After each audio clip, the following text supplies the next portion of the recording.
Hello everyone, welcome to Ties That Bind Foundation series for World Mental Health Day 2020.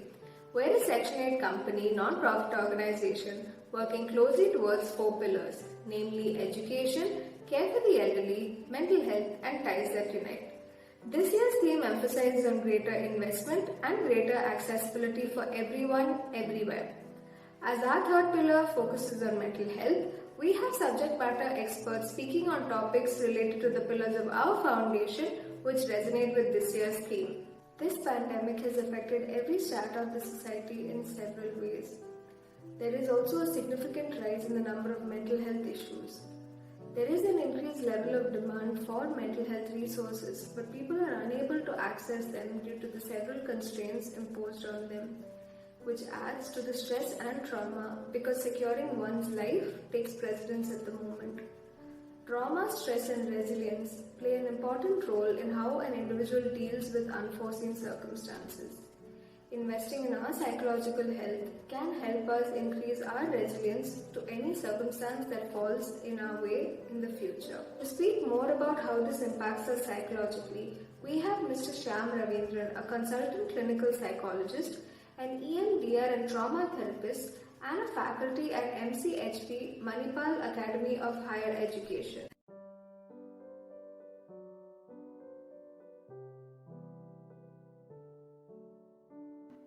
Talking about the COVID situation, the pandemic, the biggest concern is the threat for survival itself. So, if you talk about the financial, economic crisis, what the entire globe was, entire world is going through. Now, when I say survival as a threat, that includes the increased poverty, people dying because of not having shelter, not having access to basic amenities. So uh, this is almost equivalent to what we understand in terms of PTSD when there is an earthquake happening or mass scale destruction happening. The similar situation is happening when pandemic is there. The only thing is it's a very slow process. It's slow and a prolonged process. So people are not actually getting the gravity of it. So it's like such a mass level of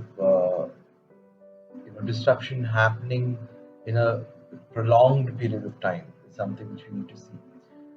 So definitely, I would say the biggest concern will be survival itself. However, if you look at in the absence of such a survival related worry, one thing which is making it difficult to cope is the question, when will it end? As human beings, we can't put up with anything which has no end. That's to say, the uncertainty which prevails. So, there are hundreds of other disruptions, which can include, increased stress, leading to a spike in the cardiovascular emergencies across the globe.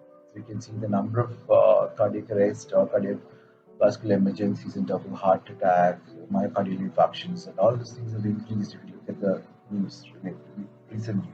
So for sure, it is related to stress, increased stress levels globally. The increased time spent in conflictual households, accounting for the biggest report of interpersonal violences cases. Now, this in turn actually increases children witnessing and being subjected to emotional, physical, and neglect and abuse happening in the hands of the caregivers. Now, that's also because the caregivers are burdened already because of the pandemic. Now, you can see it's a bi-directional relationship. Now, people across various ages are not able to get an emotional support or not able to mourn for untimely loss of their close ones. At the same time, not able to participate in the last rites so as to get a closure. So you can see the disruptions what the pandemic is causing is actually mass scale. And what I'm talking about is just the tip of the iceberg. So I'm sure it's much more than that.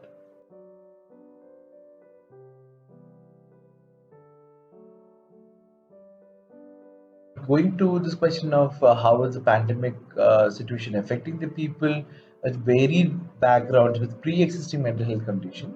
A very, very important question. Based on what I said earlier, we can understand why we are already having mental health emergency across the globe, and if not acknowledged, it will end up being we will end up paying a huge price in the coming future. With this increased burden on the healthcare system, accessibility to good mental health care also is affected significantly.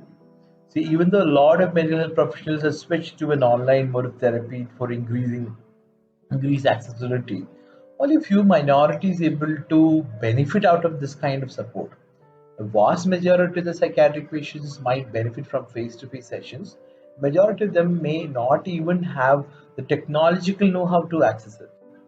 So, pre-existing psychiatric conditions may worsen, especially with increased stress levels in general, as well as difficulty in continuing the treatment. So, a lot of them even require pharmacological interventions, for which they might have to visit their psychiatrist, which is also not happening at the regular intervals.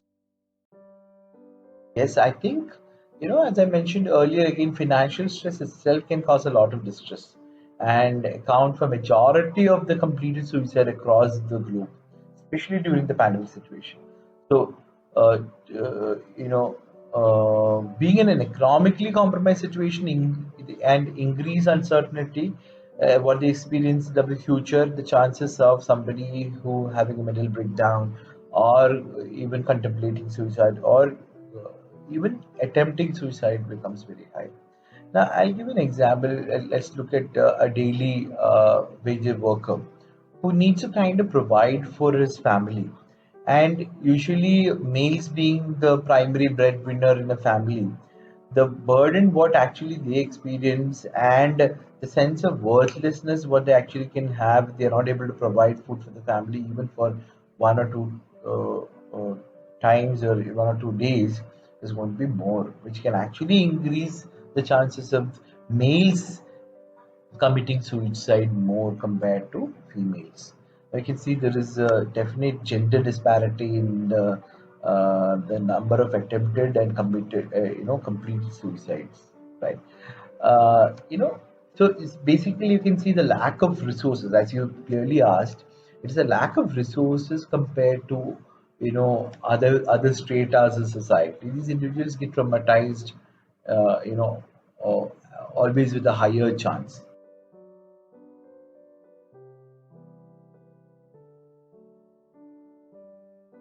Now, I would like to answer that along with the concept of stigma. So, basically, awareness regarding mental health and mental health conditions is something which majority of the society lack.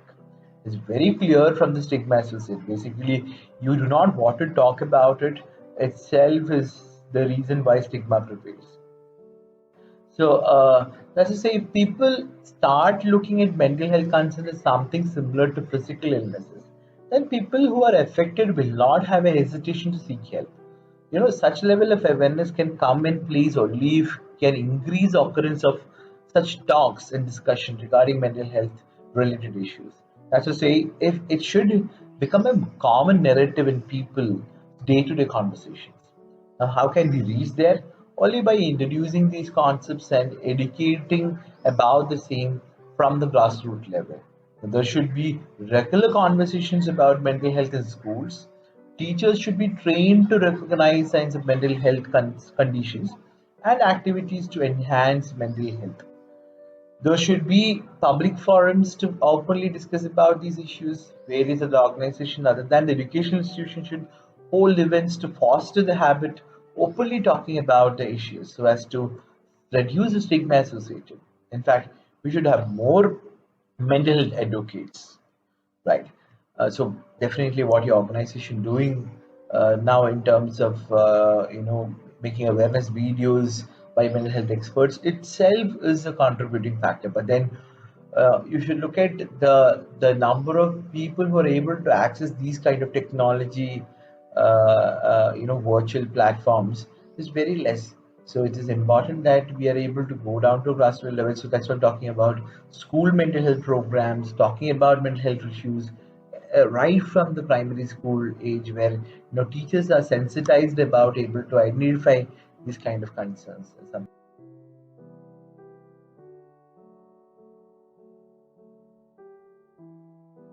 Ideal scenario will be every public health centers having a qualified mental health professional so as to increase accessibility. If we talk about going by the theme of what this year's mental health investing greater for a better accessibility.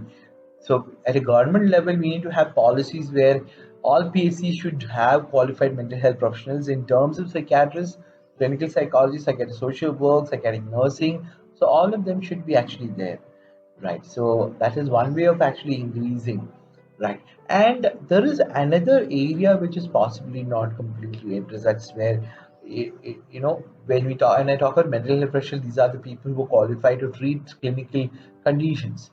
But we have a huge gap in our country where people who have subclinical presentations, who may not have psychiatric condition, might just require some supportive work.